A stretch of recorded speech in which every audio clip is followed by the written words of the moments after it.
So I'm Brookes Peters, and I was born in this church in 1954.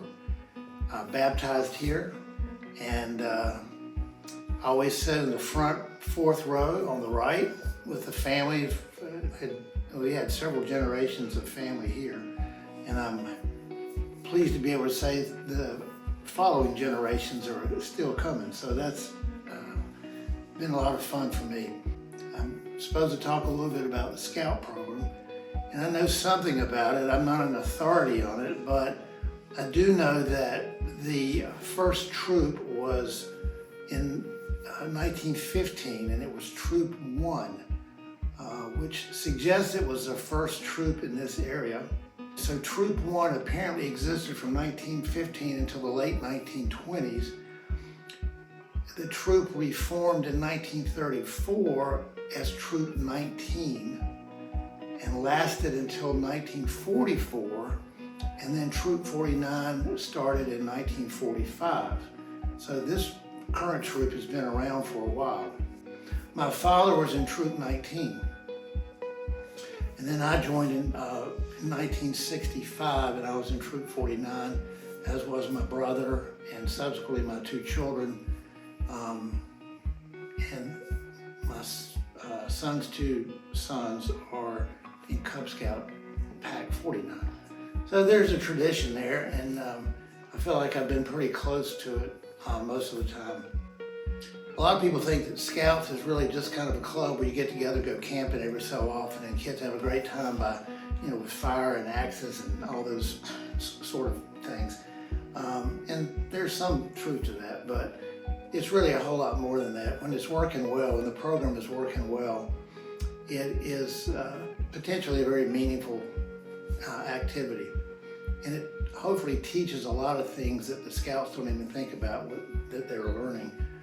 The fundamental thing, however, is that when it works well, it's a way of reaching children who may need something to do that's constructive and edifying and worthwhile. There are a lot of Scouts who are going to do great things regardless if they're in the troop or not. But there are a lot of Scouts who join, and it's the thing that they can join that they can feel a part of something, where they don't have that anywhere else. Maybe they're not interested in or proficient in a sport, so they're not on a sport team. Maybe they don't go to church, or maybe their church is not very active in this kind of arena. And so it is a place where children can come and have adult supervision and work on things that may interest them, that may help them later in life.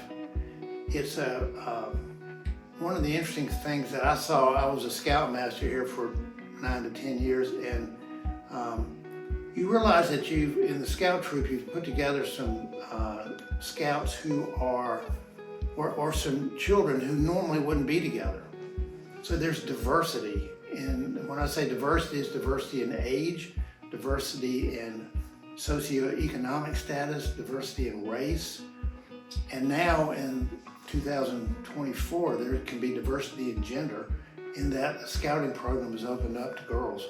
I like to think about a time in particular when we have this annual event called a camporee, which I used to not be all wildly enthusiastic about it as a leader. It's a competitive thing. All the troops get together on a weekend in the spring and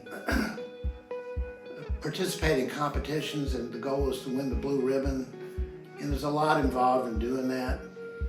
But what I loved to see was when things were not going well, the Scouts would figure out how to overcome a problem. And that's just a tiny thing one weekend.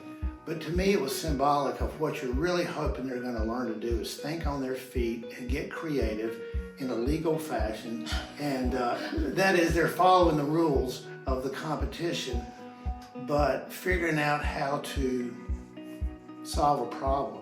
So there are a lot of life skills that I think is really what's going on. I think that camping is just the hook. The outdoor activities is the hook and the thing that gets their interest going, but it's all about figuring out life skills to me and solving problems and stretching and figuring out you can do things you didn't know you could do. When you saw that happen, that was just wonderful. That made it all worthwhile, I think. But very few places in Eastern North Carolina can claim the history that this particular institution can claim. So that's my take on the scouting program.